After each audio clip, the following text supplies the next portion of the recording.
When my telephone rang, it jerked me out of one nightmare and right into the middle of another, where a woman with a secret, a worried man, and a shadow out of the past met with fear and fury in the dead of night. From the pen of Raymond Chandler, outstanding author of crime fiction, comes his most famous character as CBS presents The Adventures of Philip Marlowe.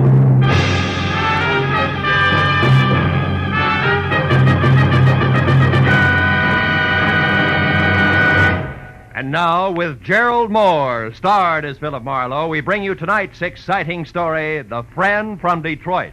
There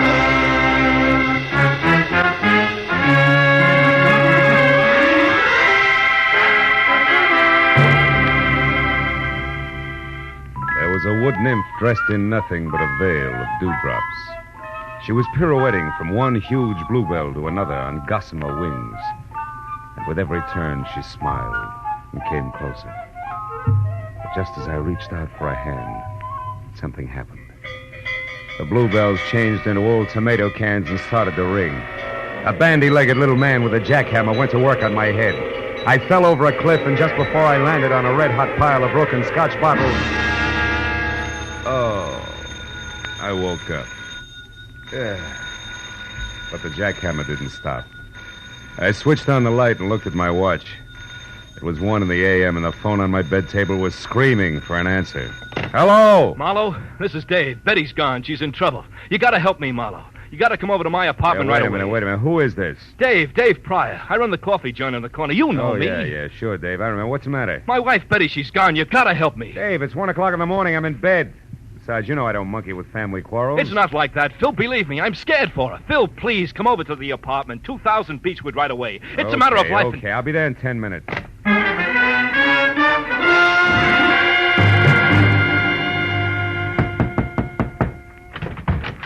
Marlowe, I thought you'd never get here. Look, somebody fired a shot through the door, and when I got back with the aspirin, Betty was gone. All right, wait a minute, Dave, hold it. I'm not even awake yet. Look, sit down. Take it from the top. Slow. Yeah, okay. Maybe it started this morning at the coffee joint when a fancy guy came in and talked to Betty. She waits on the table. Yeah, I know. What do you mean fancy? Well, a slick dresser, cufflinks, stick pin, all that.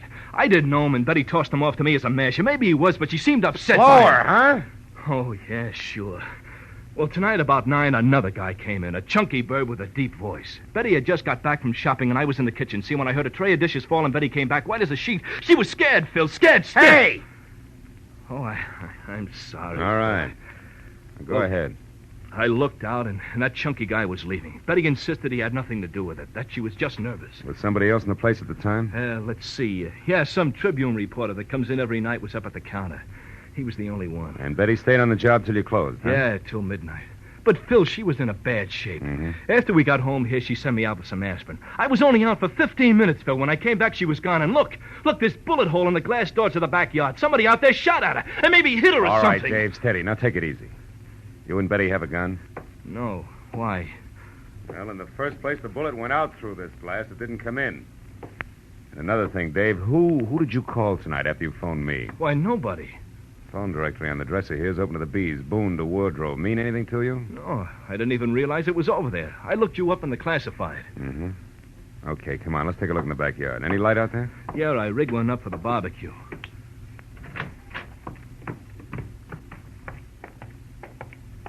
Oh, look, Marlowe, there must be something easy. Now, we'll straighten this out, believe me. Now, let's see. The line of sight seems to run somewhere between the barbecue and the gate. No footprints, though. Maybe... Marlowe. Marlowe, here by the tree. It's a hat. Gray snap brim, initials VR on the sweatband. VR. Mean anything to you? Why, no. Well, sure. That's Van Remini's hat. He's the newspaper guy I told you about. Tribune reporter that was in your place tonight? Yeah. Why should he be dodging bullets in your backyard? I don't know. Dave, where's Betty from? Detroit. When she came out here, I gave her a job. And then you both fell for each other and got married, huh? Yeah, 2 years ago next month. And we've been happy, Phil. We've been... Yeah. Now, look, Dave. Why did you call me instead of the cops? I guess I'm afraid she's mixed up in something bad. You know, if it turns out that way, I'll have to call him myself. Okay, Phil. But you're on my side until you know for sure. Yeah. All right, now you stay here close to your phone. Okay. I'll check with you. Right now, I got to get a line on a bare-headed reporter. He can get us started if he hasn't lost anything more than his hat when I find him. So long, Dave.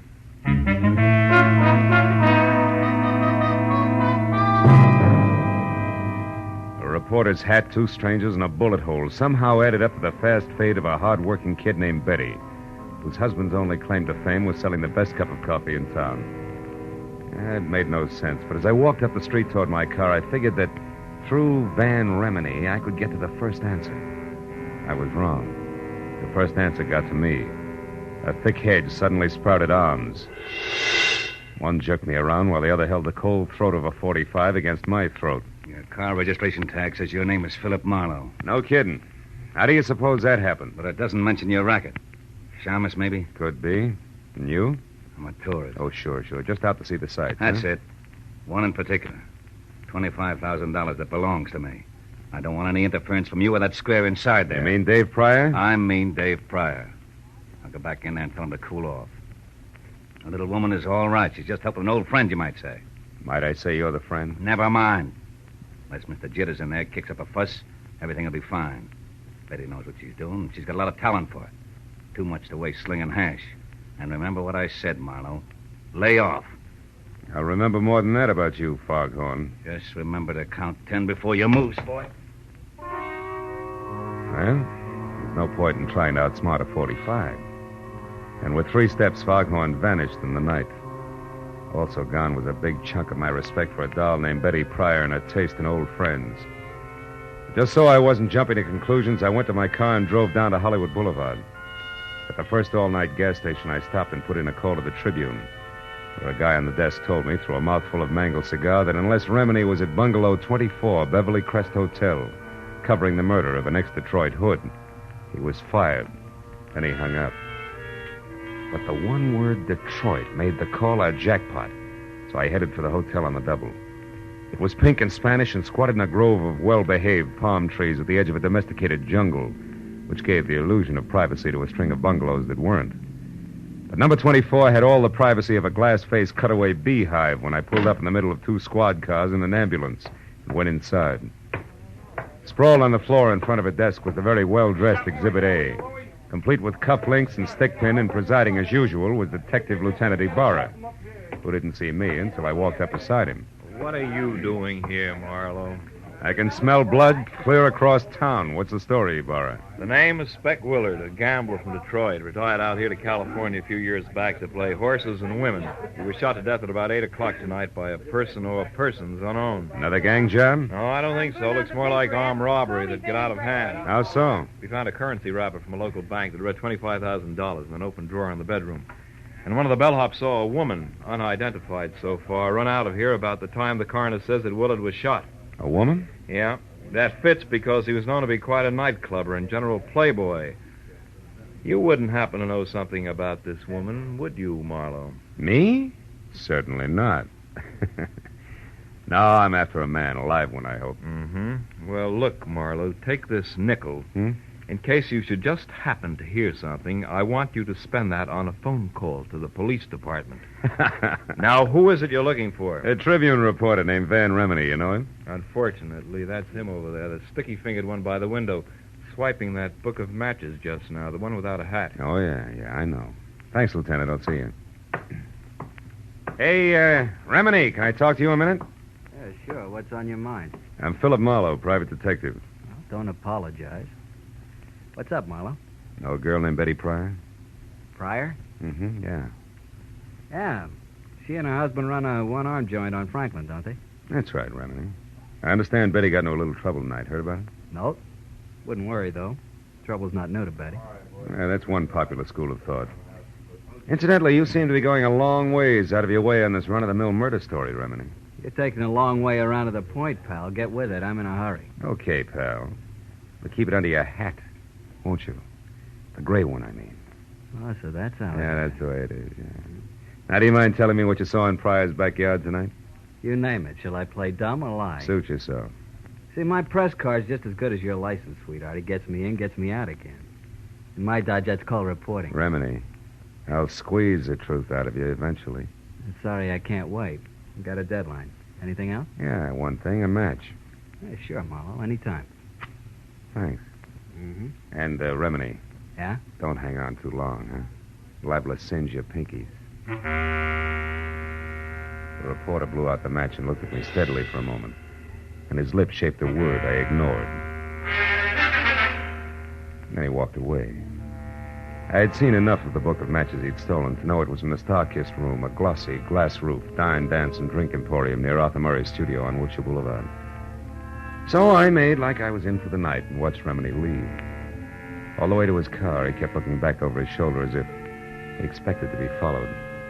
I waited till he was out of sight, and then I headed for Wilshire in the Star-Kissed Room. But when I got there, it was closed. Remini's car wasn't in the neighborhood, and the only thing that kept the trip from being a total loss was a spotlighted picture. 10 feet square of a sultry, svelte chanteuse labeled Carla Borden, whose come-on-in smile and almost costume was a cinch to increase the accident rate of the block by 20%. But then I took another look at her name and got back to business. It started with a B, as in phone book, opened to Boone and Bordeaux. I found a directory, got it open to Boone and Bordeaux, and halfway down the page was Borden, Carla, 2840 North Lucerne. It took 10 minutes to get there and 2 more to find out that she had an apartment, number 17, at the end of the first floor hall. The door was open and I started for it, but ducked back close to the elevator when a woman came out and ran down the corridor toward me. It was Betty Pryor. Hold it, Betty! Whoa! What? Mr. Marlowe, what are you... Never mind the stall, Betty. I've been in a long time. Why, I don't know what you're talking Now, look, about. you left a pretty worried guy at home. Dave, did he send you after me? That's right. Why can't you fools leave me alone? Why does he have to be so stupid? Hey, you've got a few ideas mixed up, kid. Oh, sure, I'm wrong. I'm the one who's all mixed up. Let go of Not me, until I've got a couple of things straight. Now, what happened? Did life in a hamburger stand get a little stale? Yes, you two-bit snoop. Okay. Dave thinks you're in trouble, I think you're in trouble, and I think somebody waved a few bills at you and you lost your grip. Why, And you you're in crummy- so deep now you can't get out, and it's no more than you deserve. Now, come on. We're going right back down the hall of Carla's apartment. We're going to have a little chat, just the three of us. No, I won't. Let Come go. on. Take your hands off, Marlowe. Stand still. Well, my 2 chums, the Foghorn and its .45 caliber equalizer. Easy does it. You were lucky the first time. Well, Betty, did you get it? No, something went wrong. Something terrible Shut went... up. Marlowe isn't Steve. We'll talk after he's out of the way. All right, you. Get in that elevator, chum. And we'll wait right here to see you leave. Go on, here. That .45 makes you awful brave, chum. This way we don't offend a lady by being uncouth. And you get a chance to go up in the world. Just put your finger on a button. Now, wait a minute. Come on. All right. Now, all you have to do is push.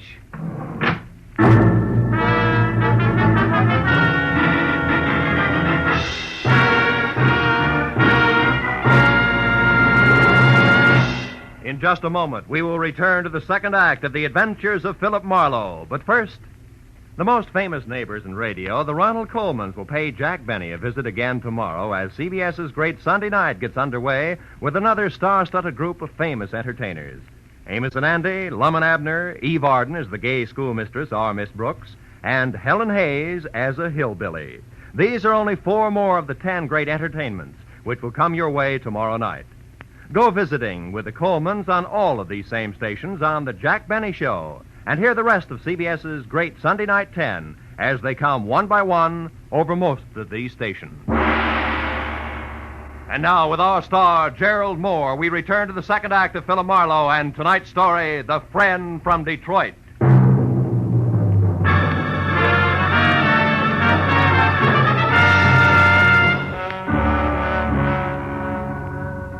My cage on cables was 10 exasperating seconds getting to the next floor. And I was another 10 getting free of it, back down the stairs and out into the dark street where the red splash of a taillight disappeared around a corner. And that was all that was left of Foghorn and company. So I turned back toward Carla Borden's room. And when I stepped across the threshold, I found that with the exception of a single bureau that was still intact, apartment number 17 looked like it had just played host to the vortex of a cyclone. The bed, a chest of drawers, another bureau, a desk, everything was inside out. And in the middle of all that was the body of Carla Borden. Blood from a deep, ugly cut on her head, staining the snow-white front of her Angora sweater. I saw something else, which reminded me that this was not the first corpse of the night. The plush leather frame was shaped like an oversized lifesaver, and in it was the picture of a handsome man, all smiles, inscribed, "With love to my very best girl, Speck Willett." It was 10 minutes before I got Kennedy Barra, who was still up at the Beverly Crest Hotel. And after I told him about Carla and her connection with the late Mr. Willard and Betty Pryor and my connection with Dave, I stopped talking and listened. Marla, we just learned that Willard had some kind of a $25,000 caper going with one of his old mobster friends from Detroit, named Joe Lazar. Well, maybe it's something with a voice and active below bottom? The same, Phil. Anyhow, it looks like they worked out a gambling deal for old time's sake. At the last minute, Willard tried to welch on Lazar and got killed for his trouble. Then Lazar searched the place until he found the $25,000. No. That part doesn't fit, Ibarra. How so? Well, I've run into Lazar twice tonight. I know he and the money are still strangers. Oh? After what happened here with the team of Betty and Lazar getting to the singer Carla, I figured they're still looking for it. Also, I figured Carla was somewhere near when Lazar killed Spec Willard, and that she took the money and... Call you later, Ibarra. I got clumsy company in the hall outside. All right, ballerina, get your foot out of that bucket and come on in with your hands up. Well, the man with the very long nose for news. What brings you around, Remini? For one thing, the fact that you got no corner on brains, Marlowe, and for another, who did that to her? Our mutual friend, Betty Pryor, and her running mate. I believe they were looking for $25,000. Did she and Joe Lazar get the money, Marlowe? No, they... Hey, Remini, how did you know the man with Betty was named Joe Lazar? Haven't you heard? I'm a good reporter, Marlowe. The kind that keeps eyes and ears open and mouth shut. It isn't until I know the whole story. Which, as far as you're concerned, is precisely what? That I happen to be... You happen to be? That I happened to be in Dave's restaurant early this evening, where I recognized the only other cash customer as Joe Lazar, an out-of-work mobster from Detroit. He said something to Betty that scared her right out of a tray of dishes, so I figured I'd find out what was going on. I've been in on the show ever since. Yeah, including a corny blackout up at 2000 Beechwood Drive where you lost your hat running away from a bullet. That's right. Yeah. And just so you don't toss and turn when you get around to going to bed tonight, I'll fill in the rest. I followed Betty and Dave from the restaurant to their apartment. I watched her get rid of Dave, and then when I saw Lazar come in, I moved up close to the window. And stayed there until Lazar spotted you and threw a bullet your way? You're very clever. Yes, I am, man. But before that happened, I heard him tell Betty that Spec Willard had talked about a girl singer at the Starkiss room named Carla Borden.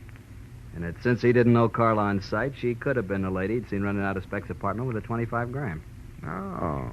Now that phone book of Dave's open to the bees ties in. I'm so glad. Now, Marlowe, lest we digress too far, how come this one bureau here hasn't been turned upside down along with everything else? I don't know. Any more than I know why you're holding back so much from the law. Well, maybe it's because I don't like cops, Marlowe. Oh, a black one. Or maybe it's because I'm in the same kind of racket as you. Chin way out and a lot of fast talk, just so papers can know what's going on an hour ahead of the rest of the world. Well, there's no 25,000 in here. I got to blow. Before Ibarra shows? Before Ibarra shows. He always arrives with an entourage, Marlowe, one that includes other news hounds. So it's me for a fast cab and downtown to my paper with a story. Come on, fellow. I'll see you around. Hey, wait a minute, Remini. Yeah? I'll give you a lift. I'm going that way myself. Okay. I got a story, too. A lousy story I've got to tell a nice guy named Dave. Come on.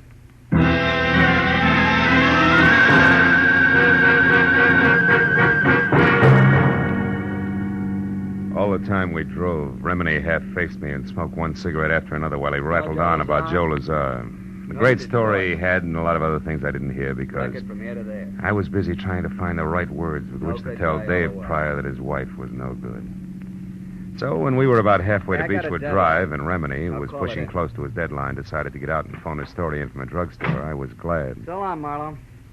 A second after that, I knew I was kidding myself. Because even with just silence for company, I was still no place with the right words. 10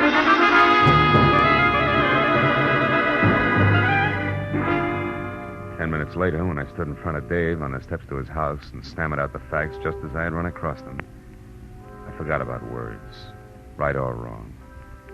I thought instead about my client, a badly hurt guy, but one who would never say die. Marlowe, I can't believe all this. I won't.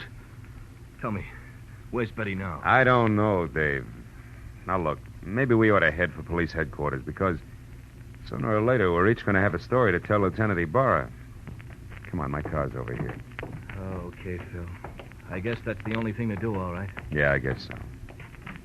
Here. Better have a cigarette, Davey. Oh, thanks. Kid, we'll try to make this as painless as we... As we what, Marlowe? What is it? Hmm? What are you staring at? Front seat. But I don't see anything, Phil. What is it? What Shut are you up, staring Dave. Shut up. Give me a minute, will you? Yeah.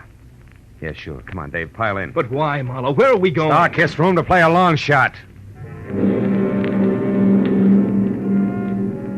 Slapped my foot down hard on the accelerator and kept it that way right through a string of I didn't care what color traffic lights until 5 minutes later when we screeched to a stop, away from the side entrance to the Starkist room. I left Dave in the front seat, piled out fast, and ran a dozen yards to an abrupt halt. At the sight of something that turned the long shot I was playing into an odds-on favorite. It was the stage entrance door, open a couple of inches, and in front of that, and unconscious on the hard sidewalk where he'd fallen, was the clad in blue form of a private patrolman, his pistol holster conspicuously empty.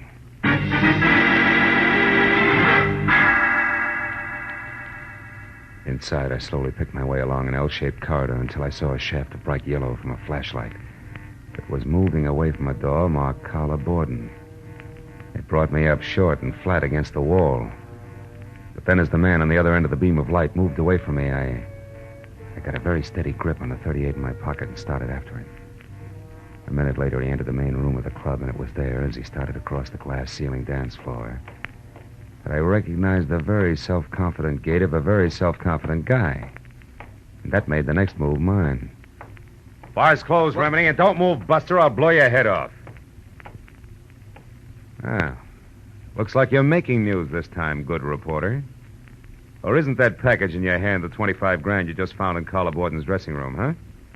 The same Carla Borden you murdered not an hour ago in an apartment on Lucerne, where you first thought the money was, where Betty Pryor surprised you before you could finish searching, where you later returned in the role of an all-American newsboy so you could get to that last bureau. All right. I've heard enough, Marlowe. But I'm not going to stick around for more details. You make a break and I'll shoot, Remini. Try it, Eagle. Stop, Remini, stop! Marlowe. Nice shooting, Marlowe. But don't turn around because where I'm standing, it's dark. And where you're standing, it's light. Now, throw your gun away, fella. Come on, toss it. That's better. All right, Betty. Get over to that dead newspaper guy and get the money. And we'll take care of the private detective here. What do you mean, take care, Joe? I can't go along with murder. Spec Willard's death didn't seem to bother you any. Shut up, Marlowe. Spec Willard. Joe, you killed... Yes, I killed Spec, that Welcher. 8 o'clock tonight.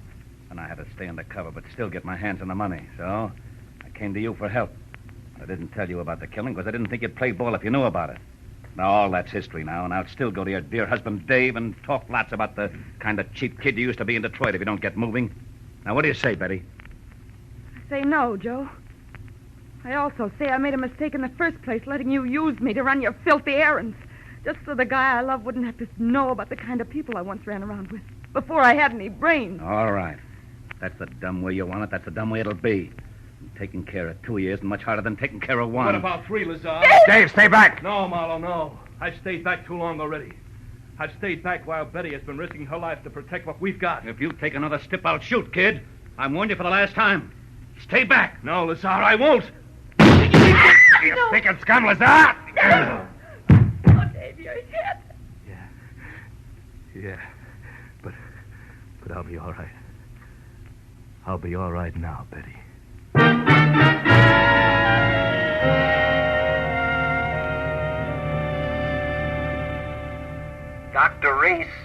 Dr. Reese, please report to surgery. Well, Mrs. Pryor, Dr. Reese, Harlow, the please doctor says that report Dave's to going to be surgery. fine in a couple of days. Yeah.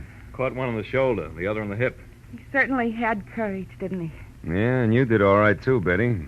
Mixing in this whole mess just to keep the home fires burning. Tell me, whatever made you think that a guy like Dave wouldn't understand that you turned over a new leaf? Well, Dr. Reese wanted in surgery. I don't know, Phil. I guess I wasn't very smart. No, you weren't, Mrs. Pryor, but you're lucky because Marlowe here was. And that brings me around to a loose end, Phil. How did you know that Remini was your man? Know that. Because of something I saw in the upholstery of the front seat of my car, Ibarra. Tufts of snow-white Angora, which was the kind of sweater that Carla Borden had on when she was murdered, after they struggled. And since you didn't touch the body yourself, they couldn't have come from your suit. No. And Remini was the only other one who had been in my car. So I figured that the Angora fuzz had gone from Carla's sweater to Remini's suit to my upholstery. All of which means that Remini must have been in Carla's room before I got there as well as after. See? And then once I thought back about his getting out of my car to phone his story in, I realized that when I dropped him near a drugstore, he had also been near the Star-Kissed room. Yes. That's exactly where he'd headed. Mhm. You see, Phil, Joe and I followed both of you from Carla Borden's place because, well, after Joe put you in that elevator and we ran, Joe said we had to return and wait for Remini, who was sure to come back and finish his search. And the whole business because Lazar, after he had murdered Speck Willard, was afraid to publicly go after Carla Borden, and the money he felt was his. Yes. He knew about me and Dave because Speck Willard accidentally dropped into our place this morning. Correction, baby. What? Yesterday morning. Oh, It's now 9 a.m. Oh, and a good time to call quits, huh? Good night, kids.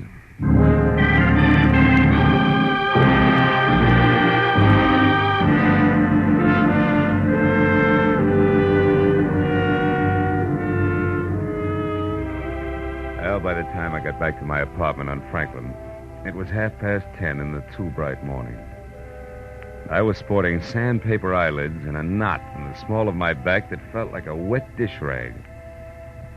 Oh, but once I had all the shades down and was undressed and in bed, I forgot about that. And I thought instead of the wood nymph dressed in nothing, with a veil of dewdrops. But then suddenly I stopped. The telephone.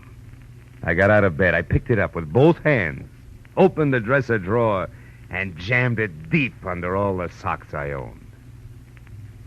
And then I got back to bed. And the wood nymph, in her veil of dewdrops,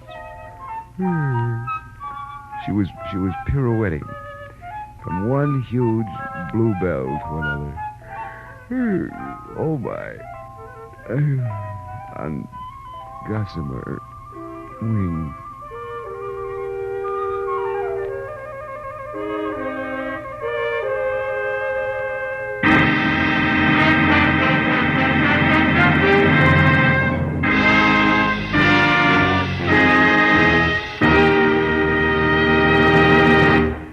The Adventures of Philip Marlowe, created by Raymond Chandler, stars Gerald Moore, and is produced and directed by Norman McDonald.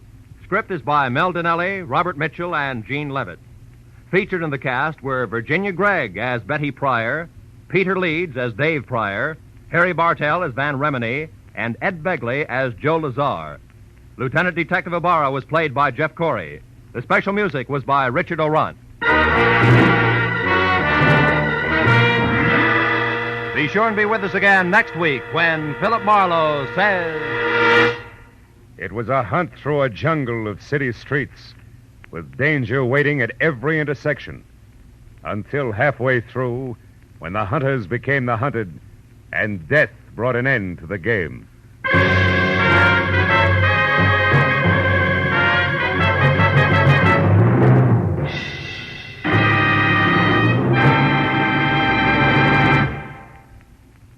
The Colemans visiting Jack Benny, plus Amos and Andy, Eve Arden, and Helen Hayes as a hillbilly. Yes, that earlier announcement about CBS programs tomorrow night sounded great, didn't it? Except you Philip Marlowe fans may have been wondering, isn't there a mystery show among that great Sunday night 10 on CBS? Of course there is. One of the great detectives in the mystery world, Dashiell Hammett's one and only Sam Spade. Sam will be here, hard-hitting, fast-moving as always, tomorrow night on most of the same CBS network stations. This is Roy Rowan speaking. Now, stay tuned for Gangbusters, which follows immediately over most of the same CBS stations.